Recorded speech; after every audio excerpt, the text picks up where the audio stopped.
What's going on, everybody? Welcome to the JusTalks podcast. I'm Justin Neely. Co-hosting with me is my guy Jason. What up? And our special guest today, wide receiver for the UAlbany Great Danes, Jackson Parker. Thank you for joining us. What's going on? So we're going to start off with basketball, just talking about the recaps and previews. First game on this recap is the Columbia game. I thought this game was perfect. Like, I personally, since I've been in Albany, I've never seen the basketball team play as fluid as well as you guys did that game. It seems like literally everything that you were supposed to do happened. I mean, I think they were 54% shooting at one point, one of their players, which was one of the best in all of college basketball. And I mean, you made it look like that they couldn't shoot. I mean, it was the best defense I've ever seen. It was the best passing I've ever seen. I mean, we saw, I think, double-digit assists. Yeah, it was the most assists we've had in a game this season. We had 20, the best defensive game that we've played so far. But, I mean, guys showed up. I mean, we had about 6 guys, almost 7 guys in double digits. So we're making shots, moving the ball, playing defense, and against a good Columbia team who was undefeated at the time. Still, that was the only loss. The only loss was to us. Yeah. And it seems like the Ivy League is absolutely owning the American East, besides Albany. Albany's 2-0 against the Ivy League, but it's Bryant's losing, Vermont, all of those top American East teams just can't beat any of the Ivies, whether it be Brown, whether it be Yale or whatever. It seems like, but for Albany, it seems like we got them covered. So, I mean, both big wins. We won by 15 plus in the Columbia game. Won by the 15 plus at Dartmouth. Great 3-point shooting performance at that game. So it seems like we got them covered. Now my 3 stars in this game, with the first star I have here, was this is his first time making the list. Third star we have Amari Marshall. Yeah. Absolute dish maker that game. 7 assists. He came to play. Yeah, 7 assists, 12 points, 13 points around there. Great performance. And another guy at 2, with a 7 assist, is Byron Joshua. It was a great performance by him, limited turnovers, and a very efficient night for him that game. Number 1, for the 3rd or 4th time in a row, is the man himself. Come on, Justin Neely here, shooting 67%, very efficient, 18 points and 13 boards with his second career double-double. Yeah, we out here try to make a difference, but good game. Yeah. Now, next game we have here, unfortunately, is a conference we are struggling with. Is the Patriot Conference here. Unfortunately, lost to Boston University, a team we beat last season. This is our 3rd loss to the Patriot League and 4th if you count exhibitions. I mean, like, we got the Ivy League. I think the Patriot League got us right now. I don't know what's going on, because last year we beat Army. Mm-hmm. We beat Boston University. And it just seems like they know how to play against us. And it seems like, and as weird as this is, they're all the same game. Yeah. You get a lead in the beginning of the second half, you're by like 10 points. And then the last 3 or 4 minutes is just down to the wire, painful. Yeah. I have to have people strap me down in my chair because I get so angry. Because it's the same thing. It just seems like that the last 3 or 4 minutes, I don't know if it's the cardio or what it is, but no, cardio definitely played a big role in this game. I mean, this was an overtime game, but I mean, it was a talented BUT. I mean, they came to fight. I mean, their big guys kind of dominated us, on the glass. 9 for 10 combined between the 2 bigs that they had, and they out-rebounded us well. So, they did the little things, added up overtime, and got them to win in overtime. So now, yeah, I mean, I think that game was a game that if we played 10 times, I really do think you guys would win 7 or 8 of those times. I just think it was an unfortunate run, because that game, that's all that game was a bunch of runs. And that's the problem. Obviously, people say basketball is a game of runs, but the problem with that is you don't want to be on the bad side of those runs. Yeah, we don't be the other side of the run. And that's kind of what happened there.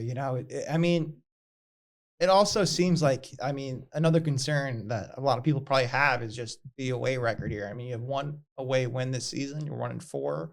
So my question to you is, how do you plan on addressing that? Because, it's great we're 3-0 against home, but when it comes to conference play, we're gonna have to start winning these away games. So how do you think Absolutely. we can transition into that? We got a guard. Simple as that. I mean, it's hard to win on the road in college basketball, especially for us, long travel with the bus and all the other stuff that goes into it. But I mean, at the end of the day, once conference play comes, we need to win because once playoff time's here, we want home court advantage, and we have success at home. We're a hard team to play against at home. So that's something we're gonna have to lock in on. But it all comes down to defense, honestly. We have enough scoring options with Amare, Kanai, DeMar. We got options. So, but it all goes down to defense and take care of the ball. One shot I gotta give you guys when it comes to defense is you guys are very good at forcing turnovers. Oh yeah. Every game it seems like you're winning those turnover margins. I think we're top 4, top 3 in the country. Yeah. In forcing turnovers. So that's a good part of the defense. It's more of the paint defense. Yeah. That's kind of getting us. Oh, actually, now I'm remembering this off the top of my head. A big problem I had in that Boston game was wide open threes. It seemed like they were just having a ton of those at the end. It seems like there was a lot of openings. Was that just a miscommunication? Because it just seemed like there was like 6 or 7 times I would just see a wide open corner 3. Yeah, I mean, defensively, it's it's all talk, extra rotation, making the extra effort to close the space, close the gaps, and then sometimes it's situations where you got to bail out your teammate. So, but we didn't do that enough. So, but moving forward, we have to. Yeah. Oh yeah. Now we're talking about the last game here for recaps was the game against Syracuse that just happened on Tuesday. Now this game, I mean, you can guess perimeter defense was the problem, but there was a lot of pros I felt in this game. Now the thing I actually really liked was, of course, they won the rebounding here, but it's the shooting was, you guys shot well, and the turnover, you won the turnover battle again, which was another positive here. Now the other problem that you guys have had in past games was free throws, about 58% this game. Usually, I think you really want to get that in the 70s. That's something that can be improved upon.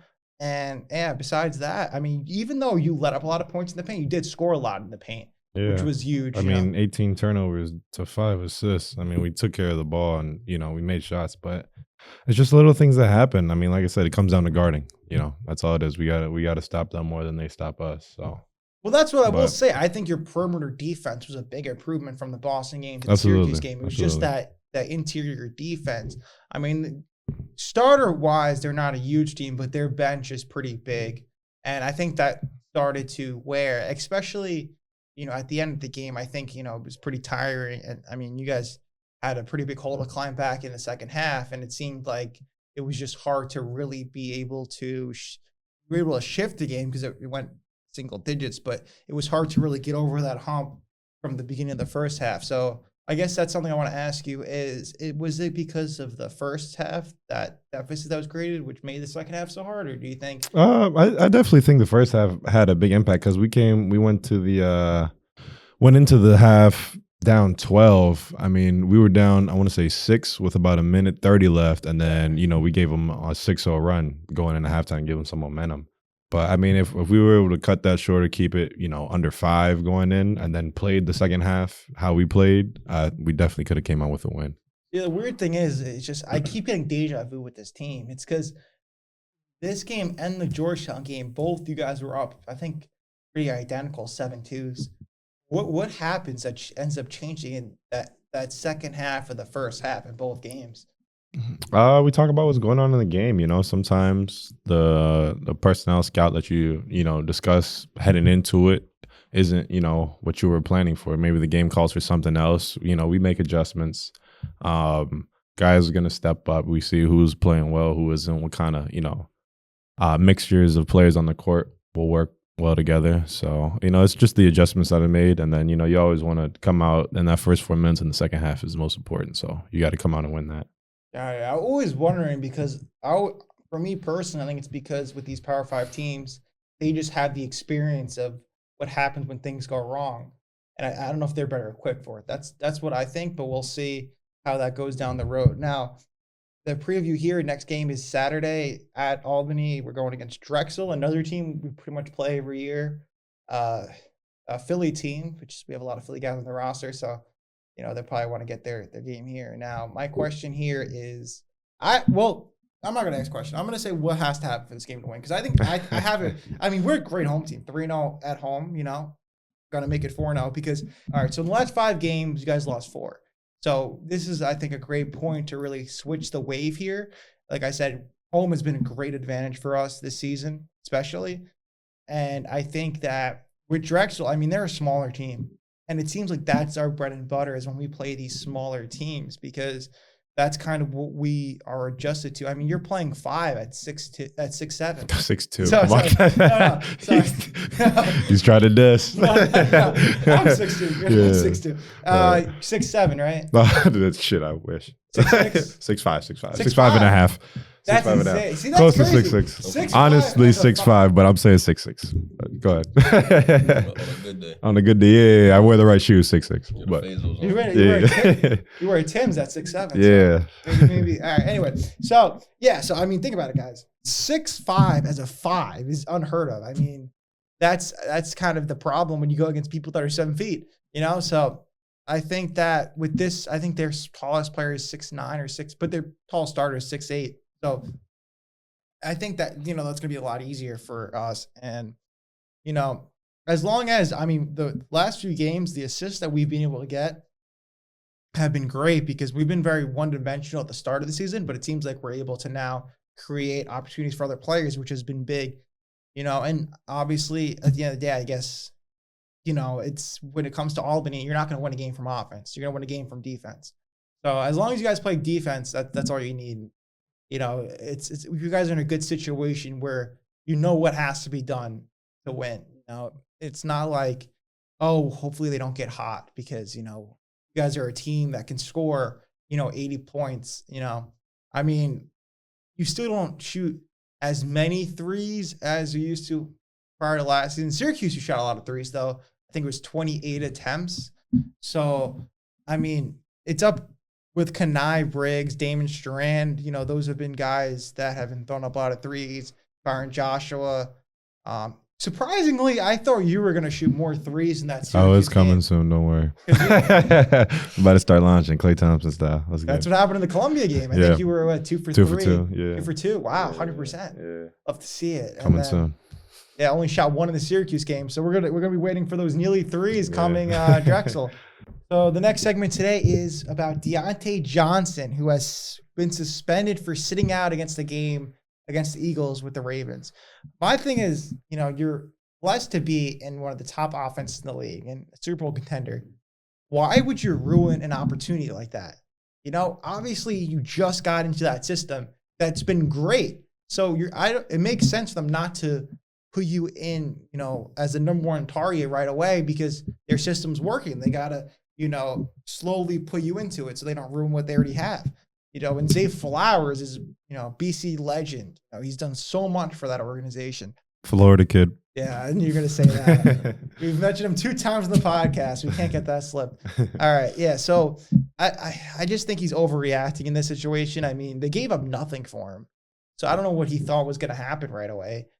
He's very talented. We see what he did in Carolina with Pittsburgh, but I just wish he would have been, taking this approach of, slowly getting into the process and just, was like, all right, since I'm new to this, I got to wait my turn. And then once that turn happened, it would have been in this season, he would just step up to the plate. I mean, they have Nelson Aguilar and Bateman, and those guys drop a lot of passes. I mean, Zay Flowers does too, but that's the thing, is he's got to get his opportunity with that offense. I mean, Lamar has always been a guy to spread the ball around.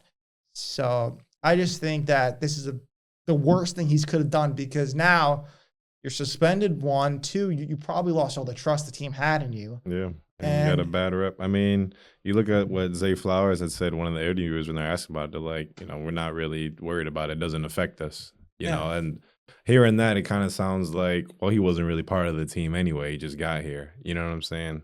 So they're moving without him. But as somebody, as a receiver, I mean, patience is a big thing, especially moving to a team where, they got the 5th best passing offense in the NFL right now. What do you think? I mean, my team is the Steelers, so that's like a thing. Come on, man. But yeah, I mean, as a receiver too, especially going to offense like the Ravens, it's just tough. You gotta wait your turn. You gotta earn your stripes, as they say. Yeah, definitely.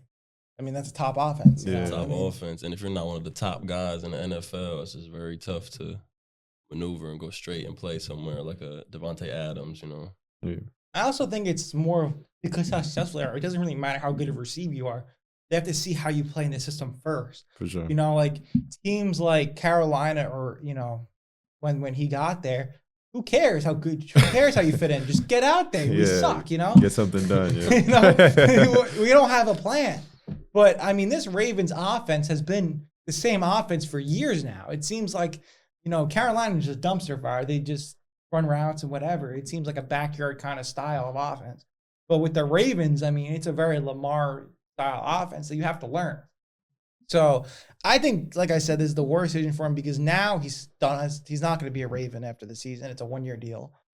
And I don't understand how he can get in a better spot now. I mean, there's one situation you go back to Carolina and you're going to be in a rebuilding phase at 28 years old, which isn't ideal. I don't see, and with what you just did, it's not a good message for the rest of the teams. I don't know what other contender is going to want to take a chance on you now because it seems like a waste of time. And I mean, with receivers, we've seen this a lot is locker room problems, and you don't want a locker room problem. And it seems like a lot of, receivers have been that. I mean, you could go with Odell and in New York or AB in Tampa. So, I mean, unfortunately for him, because receivers are a dime a dozen now, it seems like he kind of screwed up any chance of him playing for a Super Bowl contender. So, as a good fit for him, I think he should be. I think he should hope he gets back to Carolina. But what do you guys think?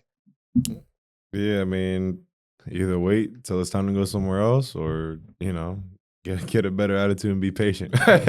Take what you can get. I mean, as a receiver, you're automatically labeled a diva. Like, yeah, that's what it is. So if you play into it at all, like, it's not a good look. Especially to your teammates like that, it's just not a good look. Yeah, I mean, especially like, you guys have probably noticed it as players.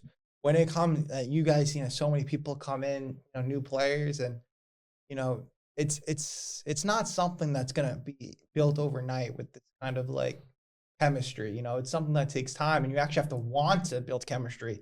It's not something that's just going to come automatically. And I think that's the problem with him is like, how do you expect these players to defend you when you didn't even know who they are? You just met them. Yeah. So I think that's a big problem here. And I think there's probably situations you've seen that happen with players in your own careers. And it's just unfortunate because, if you don't have the chemistry you need, you're not going to be successful. I mean, at the end of the day, why would Lamar throw him the ball when he's been playing with Zay Flowers for years, Bateman for years? Why would he trust him? Or even tight ends with Isaiah Likely and Mark Andrews, who have been Ravens forever. So it just, I think he was too focused on his seniority as a receiver in the league, but I think he forgot that but once you go to a different team, that seniority doesn't matter. What matters is how long you've been with that team. Because to the league, the Ravens, he's pretty much a rookie, when it comes to the chemistry there. So I think that's something that he's going to have to figure out.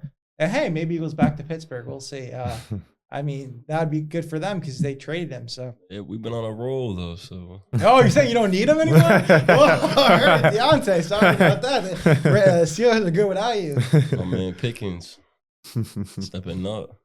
Yeah, then you got Calvin Austin, and then you just picked up this season from the Eagles. A few people. I can't pronounce that guy's name. Zacharias.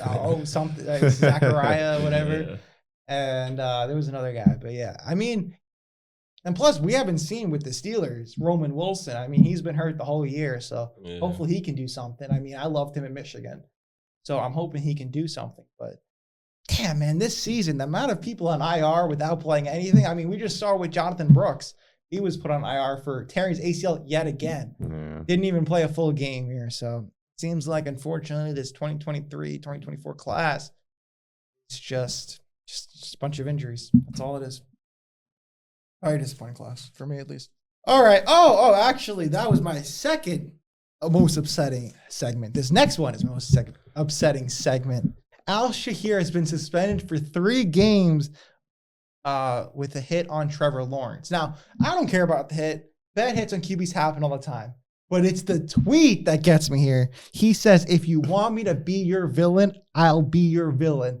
See you soon. I think that's so like emotional. Like, and then he posted something with like the Joker and like, come on, what are we doing? Like, I mean, all right, let's be honest. All right, let's be honest here. The hit was a head to a shoulder or helmet to Drop the helmet shoulder. contact. Yeah, shoulder. That's. I mean, I think you both know it. That's gonna be called every time on a quarterback. absolutely. On a slide, you're gonna get called each time. Well, up in the air. I thought he threw a little bit of a forearm in there for. Well, I'm saying any hit on the quarterback in a slide, they're gonna call it. It's the biggest thing the NFL has done the last 10 years was protect quarterback. Yeah. So I mean, it's pretty much if you see a QB slide, you can't make contact. It's like get away from him. I mean, I think it's our fault, with the Dolphins because of the hit Keith did on Joe Flacco when he started seeing Mars. Yeah. After that hit, they're like, wait a second, this cannot be happening. So I think but I think, like I said, as a linebacker, you have to realize once the QB gives himself up, you just can't make contact. Any contact, you just have to expect a flag. Obviously, it's great if you don't get a flag, but it should be expected. And I mean, I just don't see the league being out for him.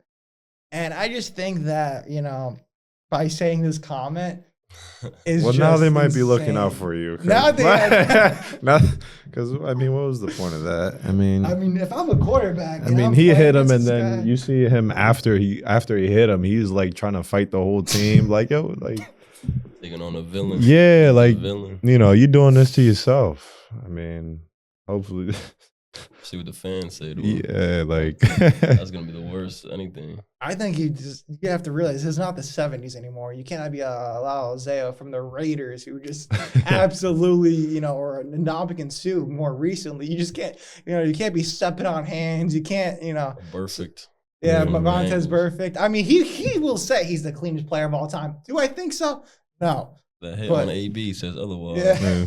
He's still recovering from that. I was watching still got effects. The aftershock. As a Steelers fan, that hit with Juju must have felt amazing. Getting that revenge on Montez Perfect there on that. Oh yeah, pancaked him, right? Yeah, as a receiver. But yeah, I mean, you probably still have a little hatred towards Montez Perfect what he's done to your team. What he's done to Antonio Brown. Yeah, he hasn't been the same since. It'd be, if we think about it, AP is probably like 32, 33. I mean, the crazy thing is, imagine if AB was still in the Steelers, how they would have been this season at least. Because like receivers, I mean, we see Adam Thielen, 34 years old, balling. Hooper. Yeah. So Antonio Brown's probably the most skillful receiver I've ever seen. So I could totally see him still being able to be like an elite level talent. Just unfortunate. I mean, we see what he did in Tampa. I mean, Tampa, he was, not that long ago, and he balled out in Tampa. I mean, you could make an argument. He was their number one option. I mean, Mike Evans obviously is Mike Evans, but I mean, I remember watching that Super Bowl run, and it seemed like, he was just able to make space out of nothing. It was him and Odell. Odell was another guy who, went to the Rams for cheap, and then for some reason, we're like, why did we forget about these guys? They're still who we thought they were. Yeah, and it just absolutely. So, with that being said, I just think when you're in the league, you got to do everything you can to protect yourself from staying in the league. And I don't understand the point of this, because I think this kind of puts him in like a limbo stage where if he does anything, he's going to get called. Oh yeah. It's just, I mean, if anything, I'd apologize for the hit, make them off your case. But I don't know what he's expecting from this, and I'm scared of what he's intending to do, because when he's a villain, see you soon. See you soon. What's coming soon? Like, what are you? What are you gonna do? Are you? The trick up his sleeve. Yeah, like. Next thing you know, he coming comes out with weapons. Brass knuckles. Got metal spikes on the cleats. Yeah. Oh gosh, yeah. So I mean, I think we'd all agree that was a stupid comment to make, and hopefully he learned from it, and hopefully he doesn't do anything stupid. I like the entertainment. You're ready for that villain arc, aren't you? I'm all for the conflict.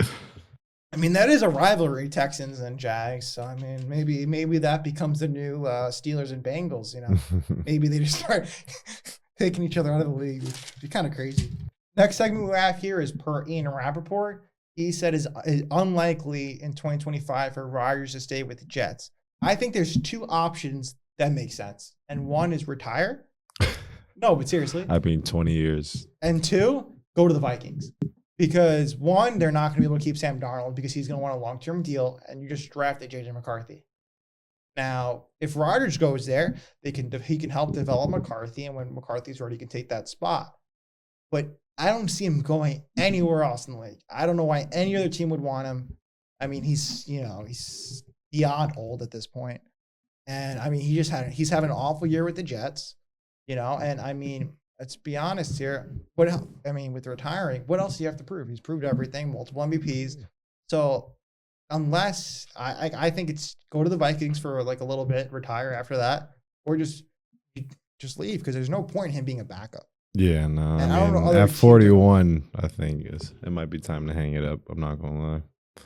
So you're saying retire. Yeah, they retire route. What are you thinking here? It's tough to say. I mean, Tom Brady did it. So it's like you can't compare these. Yeah, you can't compare. When have you seen Tom Brady 2-7? Yeah. Let's be honest here. 3-10 right now. Yeah. It's tough to expect Aaron Rodgers to go to the Jets first year and bring him a ring. What did Tampa Tom do? What did he do here? Let's be honest here. Yeah. He did do it. There's only one Tom Brady in the NFL. I mean, there's a reason they don't exist. I mean, and think about it. I mean, Rodgers was known for his arm ability and what he was able to do on the field. Brady is known for winning. Yeah. He doesn't have the best arm. He's not the most accurate quarterback in the world. I mean, he has a great release, but I mean, let's be honest here. If it wasn't for his, how clutch he is as a player and what he's able to do with what he has, he wouldn't be the greatest quarterback of all time. And let's be honest here. How many Super Bowls does Aaron Rodgers have? One. And there's a reason for that. Think about it. He's had great Packer teams. So you can't say it was his teams. I mean, he's had Jordy Nelson, he had Donald Driver, he's had Aaron Jones as a running back. He's had, tremendous talent entire career with the Packers. I mean, Packers alone, I remember for the most part of my life, they've had great O-line. So he's always been protected. They've always had, great defense, Clay Matthews, obviously legend. And it just seems like, at this point, it's like, if you're asking me as a fan, do I think Aaron Rodgers can be the sole reason for a team to win a Super Bowl at 41? No, I don't think no.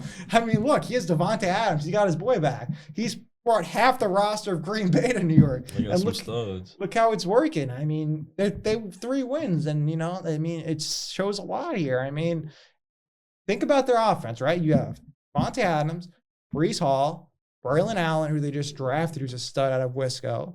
You can't. I mean, their wide receiver too is Garrett Wilson. One of the great receivers, one of the greatest Buckeye receivers of all time, and and they still can't succeed. So why do you think not just succeed, they can't make the playoffs. They're out. So what makes me think that they're going to be able to win? Like, besides the Vikings, I can't name another team that can be contender with Aaron Rodgers.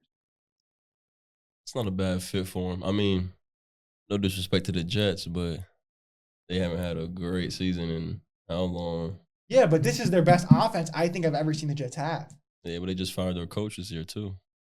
Yeah, I mean, but at this point, when you have a player, 41-year-old quarterback at Aaron Rodgers, I feel like you shouldn't even need a coach. Because if as a quarterback that's 41, put it this way. You put Tom Brady with any coach in the league, they're going to have success. He is the coach. Yeah, that's what I'm saying. As a 41-year-old veteran quarterback, Hall of Famer, he should be the coach of the team. So to me, it seems like, I just think that he needs this. I feel bad for saying this, but I think he's very close to Peyton Manning's last season than Tom Brady's last season. That Denver Broncos team had to single-handedly carry that man to that Super Bowl. They had the top defense, top offensive weapons, RIP to DT. But yeah, I just can't see him carrying a team anymore. And so I'm going to say Vikings are retire. You're saying retire. What option are you leaving here? Or third option? I love my man Aaron Rodgers, but It may be that time, man. Maybe that Might time. be that time. Hang it up. I just feel like he's also an ego kind of guy, so I feel like it's a lot easier to go out as a starter than if you stay and then you're gonna get replaced and then retire. I mean, as someone of his stature, top 10 quarterback arguably of all time, you don't want to see him go down that route. I mean, it doesn't really even happen that often. I mean, Tom Brady went out on top. Even Brett Favre went out on top, and he was just throwing picks like it was candy. So, you don't, and Drew Brees, the other guy, went on top. So you don't really want to see him not go out of top. So I think for his career and legacy, this is probably his best bet, I mean, it's very different than basketball. I mean, basketball, we've seen top guys, play a minor role, but a lot of times it's been their own option. They don't want to play full games. I mean, you gotta go talk to Embiid. I'll tell you. But I feel like shout out my guy Udonis Haslem, man. I feel like football is a different sport. It's looked upon differently. All right, next segment is the transfer portal frenzy. I got a lot to talk about here, and we'll start with your former quarterback Reese Poffenberger has officially entered the transfer portal. Now, I think there's two options for him, and one is going to the MAC or going to the Sun Belt. I think both of those he'll find success in. And I mean, at this point, this is his last season of eligibility. I feel like it's a big factor for him to really show what he can do. I mean, he's shown what he can do since 2023. I mean, he had a little bit of time with Miami, but he got buried on that depth chart. I mean, I think he was a QB3 on that roster behind Emory Williams and obviously Cam Ward. Yeah. So I think that, he's just got to find a team where he can either position battle for quarterback or he's going to get the starting job. Now, the scary thing about this is if he doesn't win the battle here, I don't know what he does at that point. But what do you guys think about that? Yeah, I mean, shout out to Reese, man. I think it was just a tough situation because he had committed to Miami already, and then Cam Ward came as the top quarterback in the transfer portal at the time. But, I mean, like you said, he just needs to get somewhere where he can play and, show what he got for his last season. Yeah, that's why I don't think it's even worth trying a Power 5 school, Power 4 now, because it's just too risky. Yeah. Right when you commit, they're going to get someone in the portal. I mean, I think when it comes to Power 4, you should expect they're going to get a top-rated quarterback out of the portal. So, unfortunately for him, I think he just got to play a safer option. Yeah, I mean, playing with Reese, he's a baller. Like, wherever he'll go, he's going to do well. But it's more so the politics side of it. Like, Miami, like one of the biggest NIL collectives, so it's just going to be tough to even battle your way through a depth chart. Yeah, who would want to play in the 305? The weather, everything. I mean, they got the atmosphere going on. I know NIL takes a big piece of it. The guy they give somebody else, 7 digits over you is kind of. You get 6 and he got 7 is a big difference. He's not lying. So no projections here? I don't know. He just got it. I don't know. We'll come back to this. Personally, for me, I just don't think he should come back to the FCS. I think he's done what he had in the semifinals, Yeah. I feel like especially, this might be a hot take. I think North Dakota State and South Dakota State are better than a lot of FBS teams. So I think that if he comes back, it's still hard for him to win a chip with those teams there. So I just think it's it'd be easier for him to go to a Sun Belt or a MAC team and win their conference championship. I think, I've got a lot of hate for this because everyone's like, oh, FBS conference championships are way harder than FCS championships. I don't think so personally when it comes to non-Power 4. Because like I said, North Dakota State and South Dakota State, I think it's unfair they're still in the FCS because I mean we saw what, no offense, we saw what happened in 2023.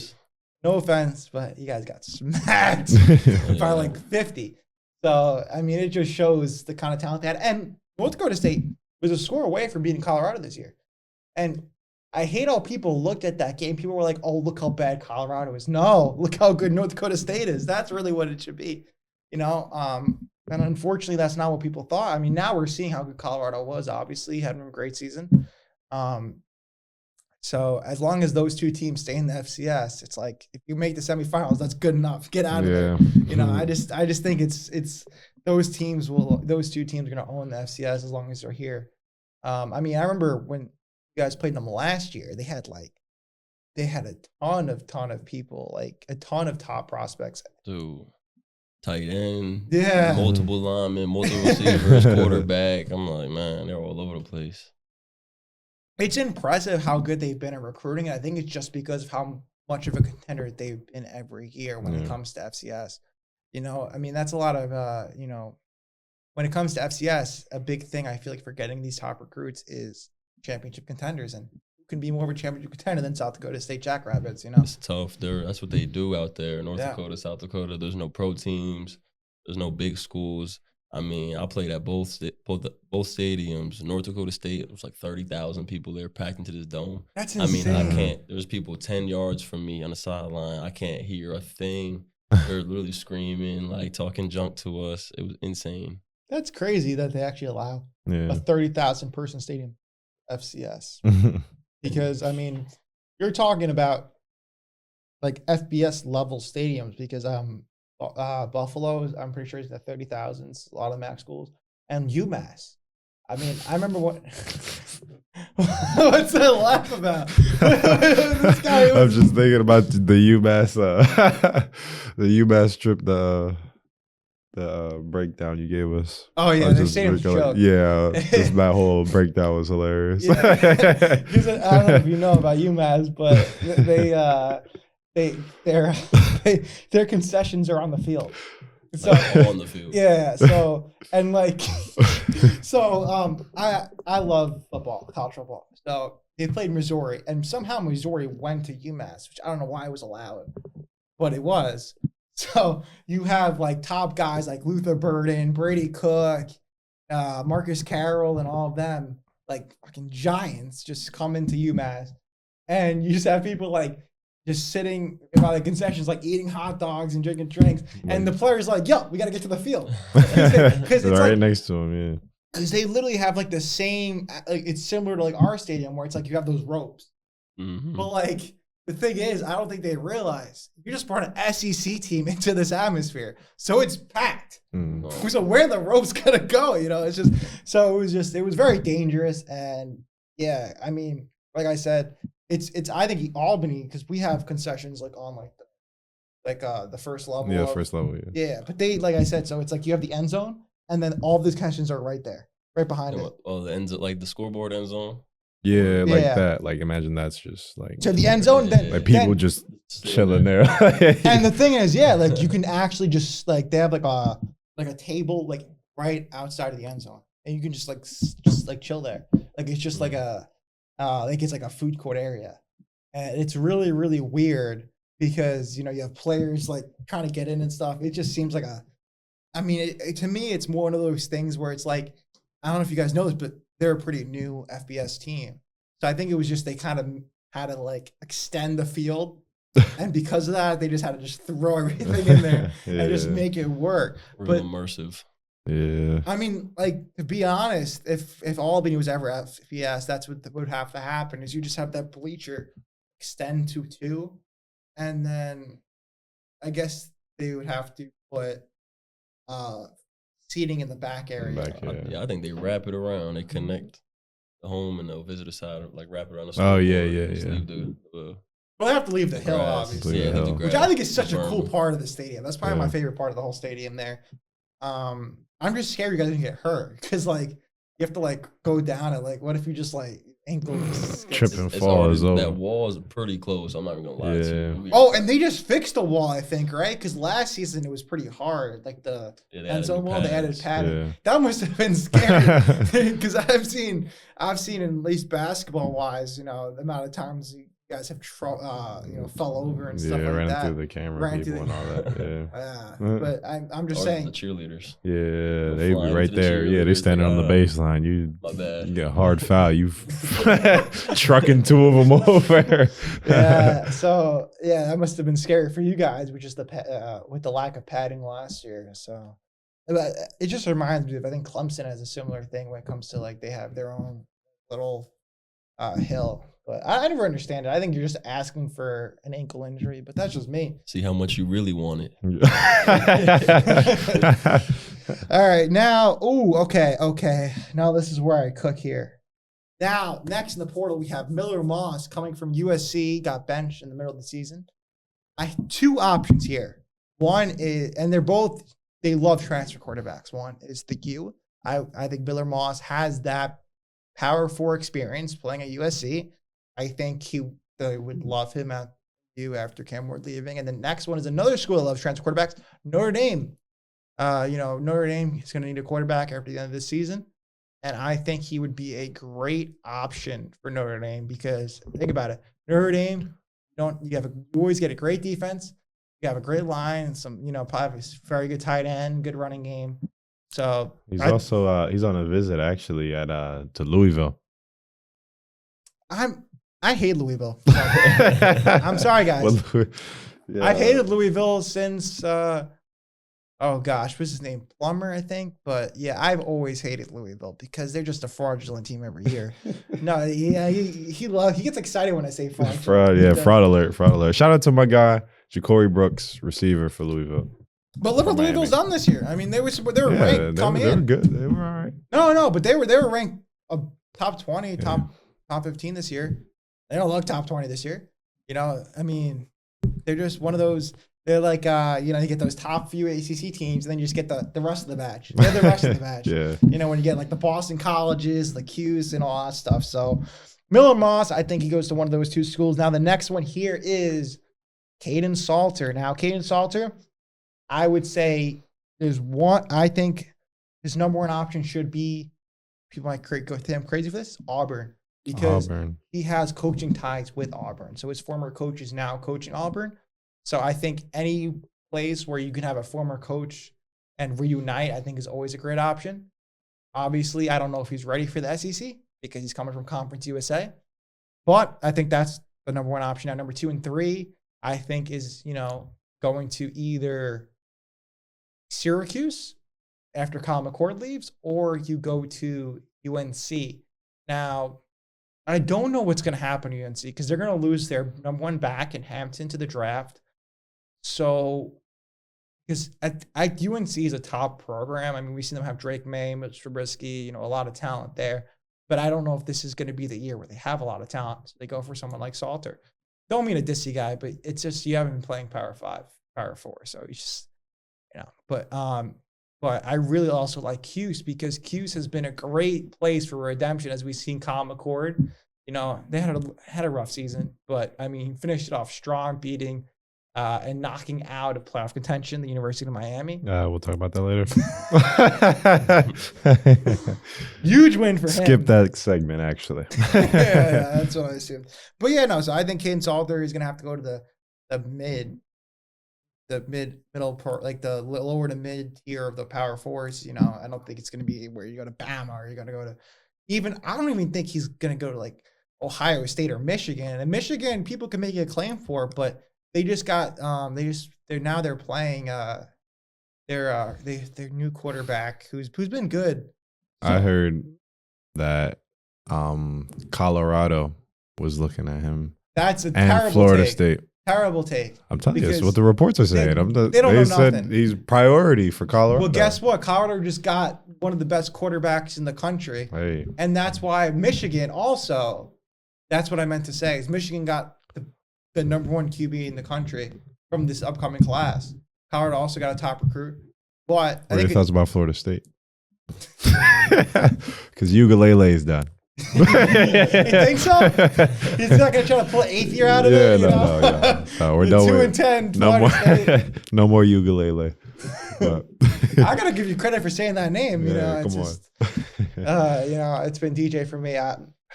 DJ, I don't know if you know his nickname is DJ Cinco, but not a fan of this guy. And I'll tell you why. I don't know if I ever told you the story. I actually I really liked Clemson for a while, and so I got a jersey signed by DJ, and it has him signing in and it's 5 Cinco on it.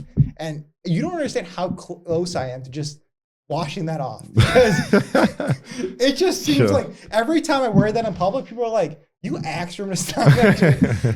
It's just the fall off of DJ is just it's got to be studied. It's this guy was 5-star recruit, top dog. going to Clemson right after T-Law, top, and he single-handedly drew that program into the ground as much as he could. I mean, this isn't the same Clemson we've seen. Tell him how you feel. Fraud alert. Oh, I think that's fraud. I think he's just, he's hard to watch. Right. I mean, we've seen FSU this year. Honestly, after week 3, I was like, you got to pay me to watch FSU play. I mean, last season they had Jordan Travis, superstar Trey Benson. They were balling. And then, this season comes around and they just can't, it's just awful. It's just absolutely. And I feel bad for them because, the arguments that happened when they should have made the playoffs last year. Shout out my dog, Jared Verse. Yeah, he's lucky he got out of there when he did. He just escaped got the out hurricane. At the right time. Got out at the right time, doing his thing with the Rams. But, I mean, to me, I don't know if this is a bad thing to say, but I just think after what we've seen that dumpster fire in FSU, just I don't think any quarterback let should it want to burn. get Just there. keep burning. Yeah, just let it keep burn. I mean, look what I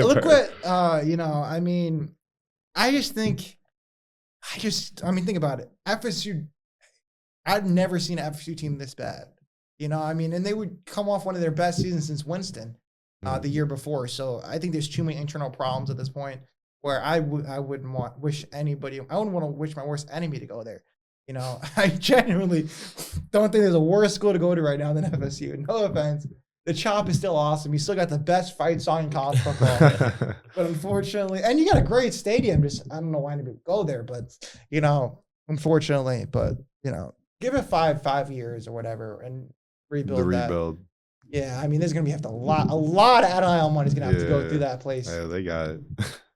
Now, the next segment here, a very, very interesting segment here, is Michigan does upset OSU. And here we go. I'm going to press the button as many times as I can. Ryan Daly is a fraud. He is the worst Power 4 head coach I've seen since Jimbo. Him and Jimbo can go have a beer at a bar just talk about how they love rooting programs into the ground, Because think about it. I mean, OSU has been good for how long? And how long can't they be Michigan? You had an excuse last year. They had, Blake Corum, J.J. McCarthy, Jim Harbaugh. They're all gone, and you still lose to them. And Michigan, this is probably the worst Michigan team we've seen in the last decade. And you still lost at Ohio State in the horseshoe, and you still can't win. and what is your offense? You got what? At running back, you have Trayvon Henderson, you have Quinshon Judkins, you have I hope I don't say his name wrong, Amuka Buka, whatever how you say it, and what else? You still get slapped, and you have one of the best freshman receivers in the country with Jeremiah Smith. And you shout out Jeremiah Smith, Florida kid. And how many points you put up on offense? 10. Shout out Amir Hall with the pick. Former Dane. And don't forget, you got your quarterback of your dreams, Will Howard. You forced him out of Kansas State. And what does he do? 10 points. So what do I have to say besides it's Ryan Daly? And I love, nothing made me happier than after that game when I saw him smile. I was like, oh, he's smiling. He loves getting whooped by Michigan. I swear, he's like this weird kink about him where when he sees Michigan win, he gets excited. I swear, it's a little thing he does. I mean, think about it. I can't tell you the last time Ohio State's beat Michigan. And that's really the game you got to win. And it doesn't matter who's home. I mean, they lost last year in the big house, and then they come back home. You would think there'd be a different result. No. And this is a sorry Michigan team, I can't even name you 5 players that have been on that offense. I mean, that offense is pathetic. And they still scored 13. I mean, think about it. They went through, 3 quarterbacks this season? They went through, they got, and they still, I mean, they got a new quarterback next season. There's no, quarter. And think about it. One of the biggest frauds, this season is Donovan Edwards. Where is he? He went on the cover of College Football, and I think he's still at the studio with the picture because he hasn't played all season. He got I think 1 or 2 carries that game, so he's obviously not the superstar running back that people thought he was when Corum left. So I'm just saying here, Ryan Day, man, Ryan Day has to leave. He has to be fired. I don't know what more Ryan Day has to do to really show how bad he is. I mean, We're going to talk about this later in the playoffs. He's not winning a playoff game. You think Ryan Day is going to win a playoff game? When has he won a big game? Let's bring up the Oregon game. He's lucky he beat Indiana. You know, I mean, yeah. So how to get that out of my system? Sorry, Ryan Day is a bum. I don't know how you guys feel about Ryan Day, but yeah, he's terrible. Yeah, I mean, I was just talking about the fights. Oh yeah, all the fights that happened that week. Since that happened, they actually now are calling it a felony. Yeah. To plant a flag at midfield, which I think is insane. Yeah, felony. I don't understand. I mean, there was a fight in that game, the NC State fight. I had North Carolina, Florida State fight, Arizona State fight against Arizona. It was just a whole bunch of them. I hate this. Down. Yeah, but what I will everybody was getting to it. But I hate to say it. At least in the Michigan Ohio State game. You lose that game, they could do whatever they want to you. You know, you gotta win. If you want to protect your field, you gotta win the game. Yeah. You know what? You know they just. You know. So I just think it's a petty thing for them to just be like, all right, now we're gonna bring it to the courts. Yeah. You know why they're bringing it to the courts? Because Ryan Day knows he's not beating Michigan anytime soon. The only place he can beat him is in the courtroom. Yeah. That's the only time you see Ryan Day actually be successful at something. So my question is now, what can you plant an Ohio flag on the field? In Michigan? Oh, I mean, can you plant a Michigan field on the flag? Yeah, I mean, I guess, yeah, it's only an Ohio rule. Yeah. And I think it's because how bad Ohio State football has been in big games. I mean, they don't exist, you know? 10 points with that. Think about it. You get not Trayvon Henderson. You get also Quinshon Judkins, Jeremiah Smith, and Ibuka. That's literally any quarterback's dream right there to play with. And you get 10 points. Pathetic. Absolutely pathetic. So I think after that, they planted that flag. They knew, you know, we got to do something because we're not going to. I mean, no, like, let's be honest here. Ohio State's not getting a team like that next year. It's impossible. You know, you have both those. You have two running backs going to the draft this year. You have your number one receiver going to the draft. So all you're going to have left is Jeremiah Smith. And I'm sure, you know, people in the portal want to save the embarrassment of losing to Michigan next season, especially that game's going to be in the big house next year. So they don't stand a chance. I mean, I don't even know who their quarterback's going to be next year, but yeah, I mean, as long as Ryan Day's their head coach, it's over with. It's over with, yeah. I mean, I just don't understand. Here's the fraud button. No, but seriously, my question for you guys is if he loses round one this year, do you think they'll fire him? Probably not. It's been a while. So at this point, then you can't say the Michigan game matters because he hasn't won it 5 years at least, 6 years, 7 years. I mean, if he can win, it's gonna be hard. When we start talking about the playoffs, it's gonna be hard, you know. No, but I'm saying apparently, if you talk to anybody who goes to Ohio State or Michigan, they always say, "Oh, you know, the big game is the big game." Yeah. But apparently, it's not to their administration because they lose it every year and it's whatever. You know, I'm sure he's in Cancun having a great time right after next week happens. I'm sure he has his book flight. He's like, all right, I know I'm gonna lose. I'm gonna book my hotel, book my wherever. And he's ready. He's ready to clock out of this season. You know, he's ready to get his check and get out of here. He doesn't want to work overtime this year. He can't believe there's a 12-team playoff. He's like, oh gosh, I'm not gonna go again. You know, he thought he'd get it over with, but you know, unfortunately for him, he's still here. But bracket right there. Yeah. They're playing Texas. Tennessee. Yeah. Oh, actually, you brought that up. This is my first time on this podcast. I am going to do an apology. I apologize to Casper for my take on Tennessee basketball. You contributed to it as well. Apology button. Yeah, apology. Because we didn't think they would be able to contend in the SEC, and they're number one. They're number one in the country. In the country. He might need a fraud. He might need a fraud. Yeah, he might be the fraud. Yeah. All right, cold take, but you could count my cold takes in one hand. I'll give you that. And when Ryan Day is going to age like fine wine. All right, now we're doing playoff predictions here. First game we have is Go ahead. Indiana and Notre Dame. Now, this game, I think Indiana is just not. They're just too new. You know, this is their best season they've had in forever.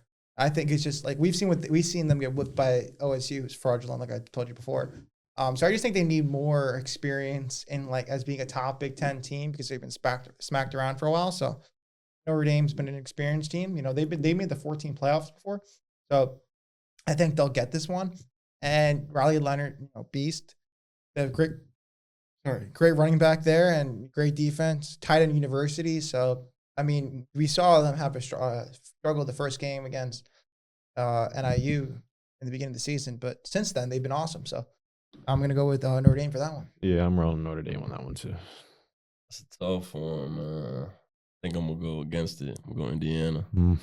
All right, so that's a bold take there. Now go to the next one. Take. Yeah, next one we're going with the hot SMU new ACC team, showing why they belong against the We Are Penn State. You know, Drew Aller, Nick Singleton. You know, they got a lot of studs there. Best tight end in college football. But unfortunately, they also have Franklin as their coach, who I'm also not a fan of. Fraud. He's close. He's close. He's really close. Not there yet. He's not there yet, but he's getting there. This one, he's honestly, this is better than I expected. But if they get blown up by SMU, then yeah. Yeah. You got SMU taking this one? It's tough. I'm gonna say, yeah, I'm going SMU. I just don't like Franklin. I think he's a bum coach. And you know who else is a bum? Quarterback Drew Aller. He's gonna make the NFL, so I don't know what I'm supposed to say here. But I mean, he's one of those guys who just relies on his leg and his. I was gonna say something, but I'm not gonna say it. Yeah. His legs and his trucking ability. Right. To be able to make plays. You know, I mean, when you're a dual threat quarterback, you can get away with mediocre accuracy. So, and that's, you know, so, and like I said, I mean, we've seen the play calling by Franklin and it's terrible. So, I mean, we'll see probably bad coaching down the stretch and that'll help SMU stay in the game. Now, what do you guys think here? SMU's rolling. I'm going SMU. Going against the grain again. Give me Penn. They've been there, done it. Wait, what? This is actually their first appearance in college football playoffs. Ever? Well, they haven't made the 4-team layout. I don't really know college football before the 4-team layout. So it's been a while. It's been a minute. That's actually why I think Coach Franklin's a fraud, because we've seen Penn State have such great teams with Barkley, Gesicki, you know, Sean Clifford and Trace McSorley. Yeah.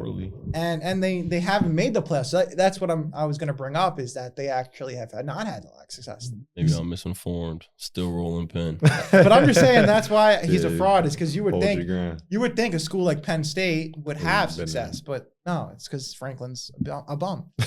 I mean, Penn State's never had great coaching. I mean, so you know, that's something that they've unfortunately had to deal with. Now, all right. Now, next game we have here is Clemson and Texas.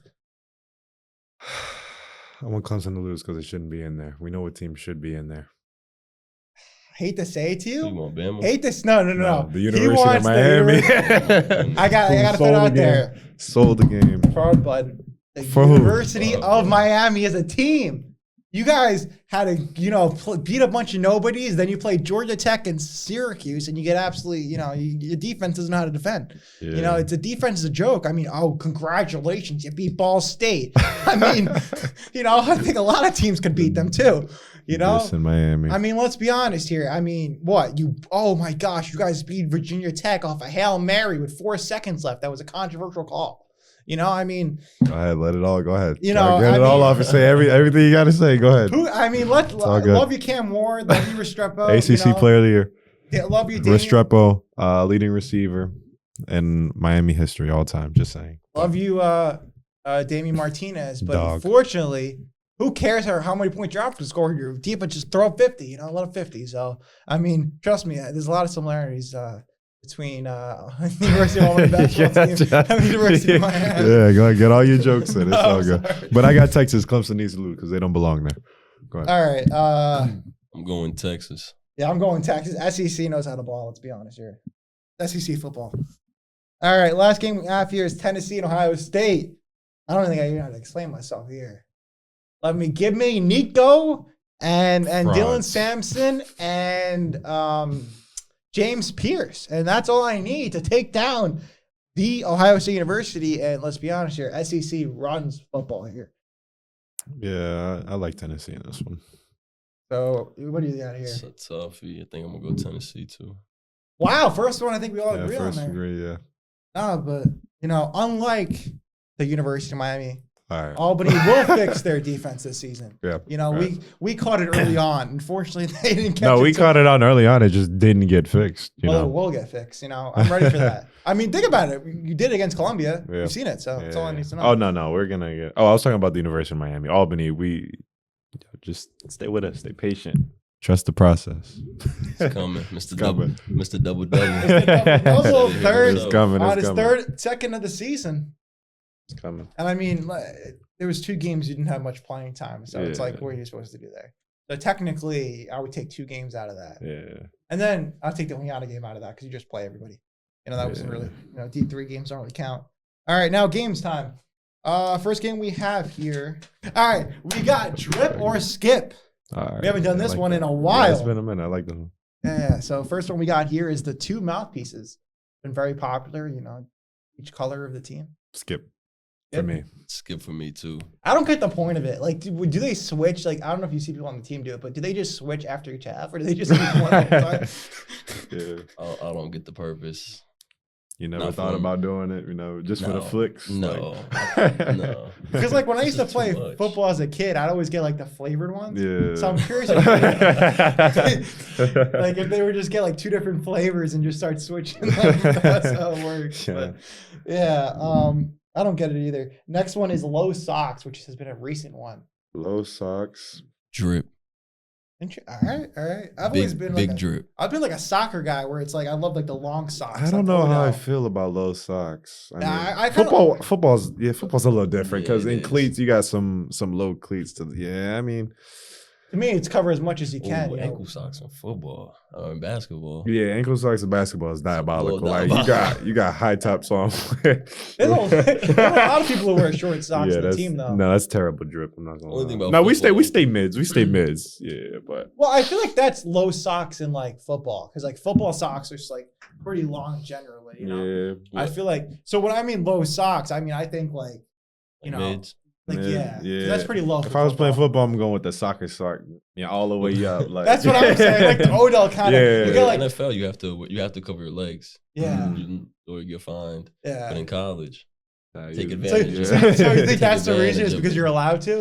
It's drip. All right, it's drip. The only downside is you fall too many times, you're gonna be a little ashy. Oh, for sure. A turf burn here or there. Yeah, it's got to be painful to do that. So, but now the next one is where me and Miles had a little bit of a debate here. And it is the QB with double gloves here. Bad drip. The Teddy 2 gloves. Horrible drip. Bad drip. I love it. I thought Teddy 2 gloves with those 2. I thought it went hard, man. I mean, it had to be hard to throw the ball, but it looked pretty clean to me. I always like gloves. I don't care. I mean, I love when I see linemen wear gloves. Everyone wear gloves. Everybody but the QB. And then when you're done with the game, you can toss them over. I'll always be accepting gloves here. For sure. Next one we have here is the I hate this one. I mean, this is where me and Miles disagree with this one too. Is the baggy long sleeves. Drip. I hate it. I don't know why you guys love it so much. Swaggy. I'm not gonna lie. I wore long sleeves in the last game against Syracuse. The pictures came out crazy. Basketball better than football. Yeah, I think now baggy long sleeves is drip. I'm always like as tight as it can be. That is the best. I have a little access at the bottom too. Yeah. All right. And then the last one is like 8 wristbands. Like wristbands all down the arm. I'm new to the wristband game this season. I started breaking out the forearm bands, but just one. I don't know about the 20 band, but I think 1 or 2 is calm. I think it's more. It's definitely more of a football thing, with like the 8 wristbands thing. Yeah, basketball. I mean, it's not really. Yeah, well, you're not allowed to wear wristbands. Basketball. Oh wow. Yeah. Weird. But calf band. I mean, they get a wristband put on their calf. I guess Marcus used to do that. Jackson. We do that on the ankle. Yeah, but I think DeMar does that too. He wears he wears like a half sleeve. No, I'm saying on the legs. Oh, he wears like a shin pad. Oh, I thought he had wristbands too. I'm tripping. Yeah. There's somebody who puts I know as a photographer. I know there's somebody who has wristbands on his legs. I gotta figure out who it is. Oh, Zach.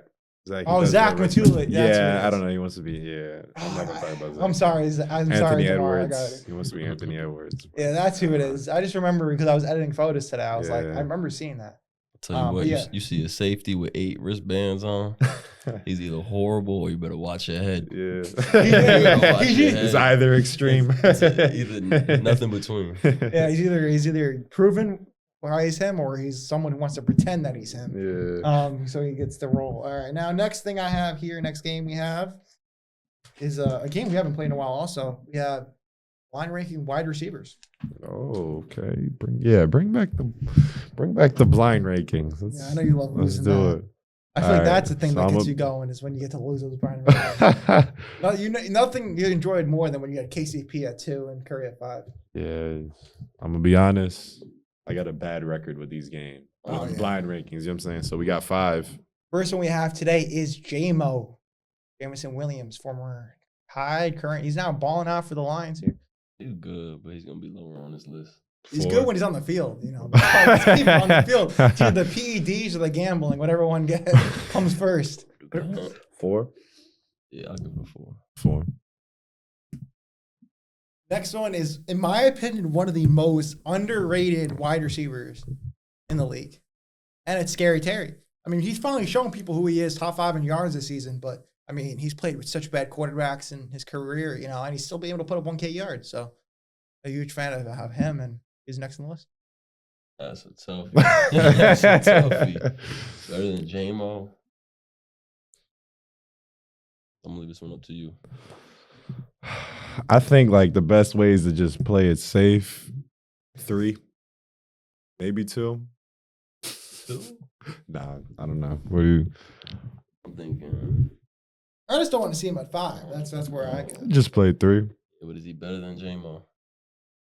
I think he's easily better than J-Mo. I mean, he's had what 4 or 5,000 yard seasons in a row with 10. With actually, I just looked up the stat today. He's had 4 or 5,000 yard seasons with 10 different quarterbacks. We're going through. As a receiver, you should know that's really hard to do. Yeah, we're going through. I like that. Mr. Consistency. That's my new nickname for him. All right, next one we have here. Nelson Aguilar. Nelson Aguilar, 5. No disrespect, Nelson Aguilar. Next, we have my personal favorite Oklahoma player of all time, CeeDee Lamb. Yeah, he already knew it was coming. Oklahoma wide receiver. He knew it wasn't Marquise Brown. It's just tough. Who he's gonna call one? Tariq Hill, like Justin Yeah. Jefferson. This is where it gets tough here. Yeah, he's making it. I feel like he's gonna come with something. You just made a face. Right. You want to take the risk? Put him at 2. At 2, yeah, do it. We taking the risk. At number 1, first round pick from Penn State, Jalen Reagor. He trolled.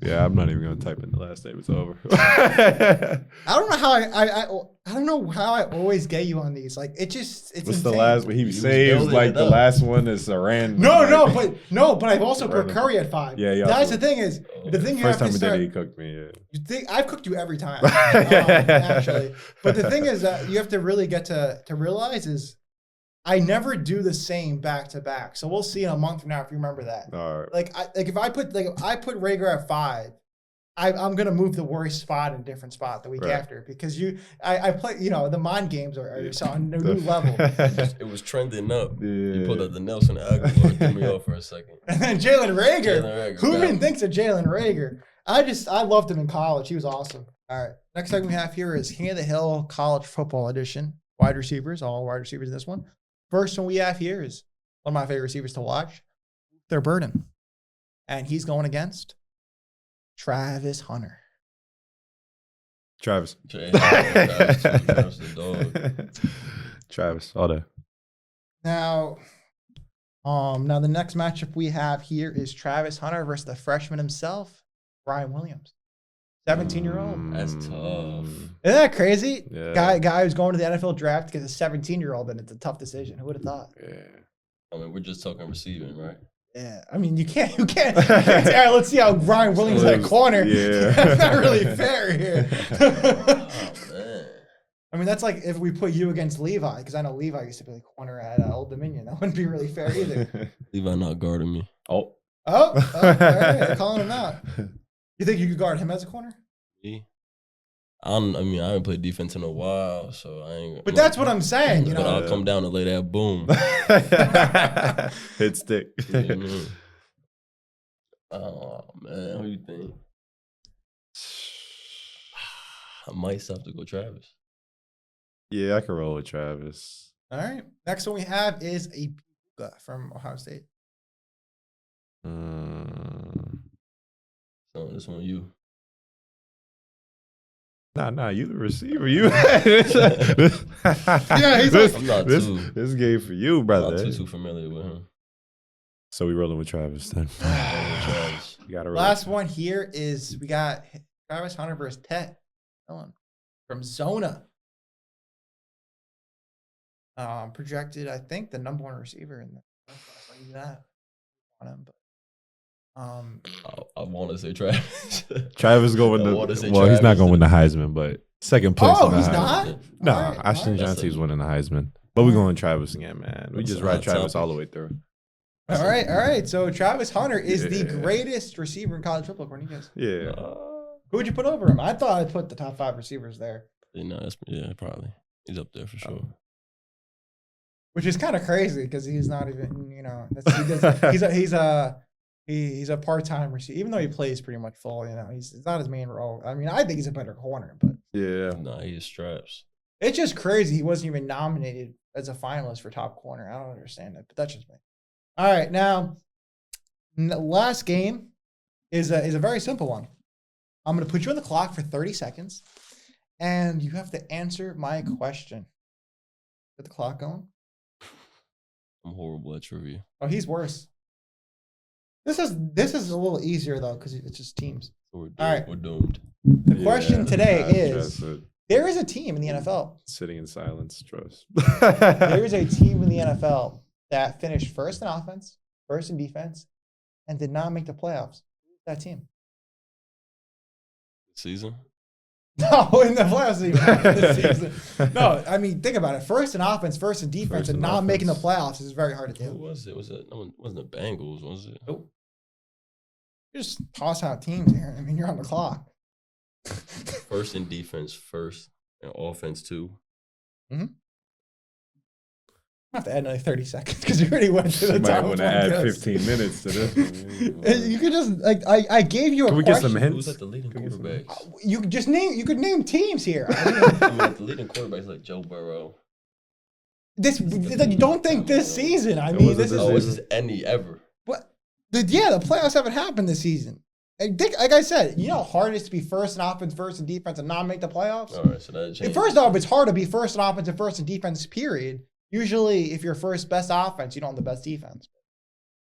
This is I'll give you 4 team guesses. Yeah, I got nothing. It's gonna be cricket. I got no guesses for you. I'll give you a hint because you get 4 guesses. The Packers. No, and you get 3 more guesses. I was gonna give you a hint. Just threw it out there. It's the AFC. The Packers were gonna help you. Yeah, it's not I'm gonna say something bad. Can't be worse than the Packers one. First in offense and Eagles. No, that's a good guess, but the Eagles' offense I think the Eagles. Yeah, I don't think the Eagles ever had #1 offense in the playoffs. I don't know if they had #1 offense. You have to go back to like the Shady McCoy, Deshaun Jackson era. Like Vic. Yeah. I don't even know if they were #1 back then. Wait, what's with this iPad? This guy always loves. I just got the teams on here. I needed some assistance. Conferences which? Yeah, I just had to phone a friend real quick. Phone a friend. The AFC. Ravens. Oh. Yeah. It's a good guess, but they make the playoffs a lot. Yeah, that's what I was. I'll give you a hint. It's a very fraudulent team.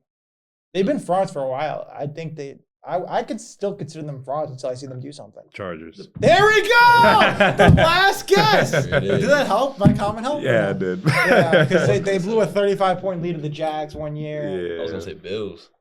Bills have been the Bills. They have not. They made the playoffs. That's kind of disrespectful for us because they've won the division the last decade. No, you're gonna call them fraudulent. I can't. Fraud. They may be a Super Bowl fraud team because they've never won a Super Bowl in their career, but they make the playoffs every year. But yeah, no, it's the Chargers. Got in the last guess. Absolutely clutch. New thing we've seen from Justin. I guess the new trait you unlocked. Listen, I hold it down. Got his clutch badge. All right. Thank you for tuning in to another episode of the Just Talks podcast. Please like, subscribe, follow us on YouTube, Spotify, anywhere you can find us.